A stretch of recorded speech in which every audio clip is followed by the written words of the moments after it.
जानिए हर सच की कहानी दिनेश ठक्कर की जुबान आपके अपने नेशनल न्यूज इंडिया पर। जय श्री राम, भारत माता की जय। देखिए, आज जो है पूरे विश्व में अमेरिका के डॉलर मशहूर हैं, चाइना की दीवारें मशहूर हैं, इजिप्ट के पिरामिड और भारत के संत और संस्कृति पूरे विश्व में मशहूर है। जैसा आपको मालूम है, आसाराम बापूजी अगस्त 2013 में सोनिया गांधी द्वारा कांग्रेस सरकार के शासनकाल में अरेस्ट हुए थे। उसके बाद 12 साल के बाद एक दिन की भी जमानत नहीं मिली और अभी मेडिकल ग्राउंड पे 31 तारीख तक जमानत मिली। मगर मैं ये बात बताना चाहता हूँ, जब भारतीय जनता पार्टी की सरकार आई थी और अमेरिका की सरकार ओबामा भारत के प्रधानमंत्री का रेड कारपेट से स्वागत कर रहे थे, उस समय हमारे महान संत श्री आसाराम बापूजी से मैं जेल में मिलने गया था, जोधपुर जेल में। उन्होंने कहा था, उस समय की बात मुझे याद है और आपको मैं बताना चाहता हूँ, इसलिए संतों का सम्मान सर्वप्रिय है।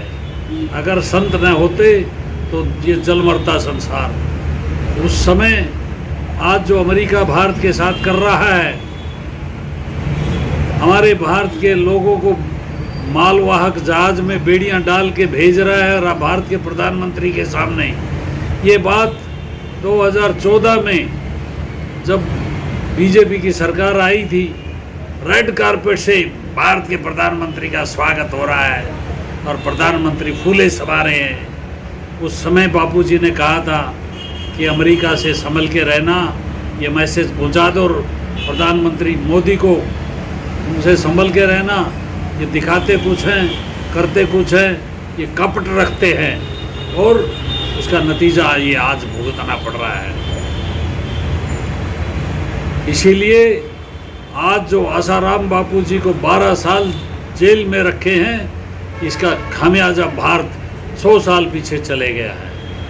पूरा दक्षिण भारत में कन्वर्सन हो गया है और जो वैशन बहुत बढ़ गया, चरम सीमा पे पहुंच गए हैं। पंजाब में बहुत कन्वर्सन हो रहा है।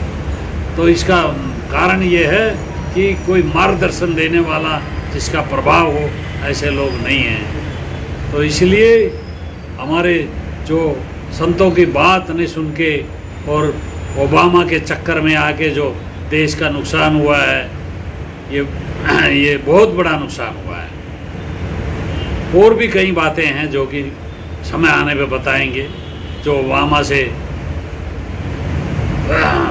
तकरीर किया था। तो इसलिए ये बात उसी समय बापूजी ने मुझे कहा था कि ये मैसेज पहुंचा दो। उस समय कौन सुनने वाला था? यहाँ हैदराबाद में एक संघ चालक है, वो तो मेरे को ही बोलता है, ये आसाराम का आदमी, इसको दूर रखो, रेपिस्ट है। क्यों मूर्ख, उस ऐसे लोगों को संघ के पदाधिकारी बना के रखे हुए हैं।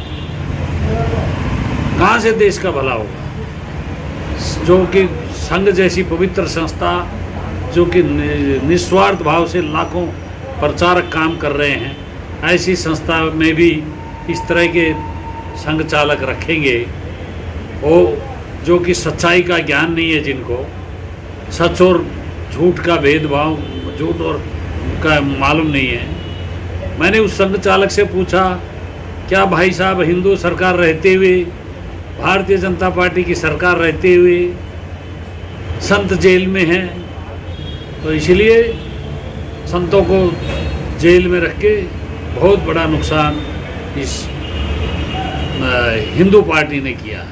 तो मैं बहुत पीछे चले गया। ये बात बापूजी ने 2014 में मुझे कहा था अमेरिका के बारे में, और आज भुगत रहे हैं। इसलिए संतों का बात का सम्मान करना चाहिए और संत रहेगा तो देश रहेगा और हमारी संस्कृति बचेगी। आइए हम संतों का सम्मान करें और सनातन धर्म बोर्ड बनाएं, हिंदू विश्व हिंदू बनाएं और गाय माता की रक्षा करें।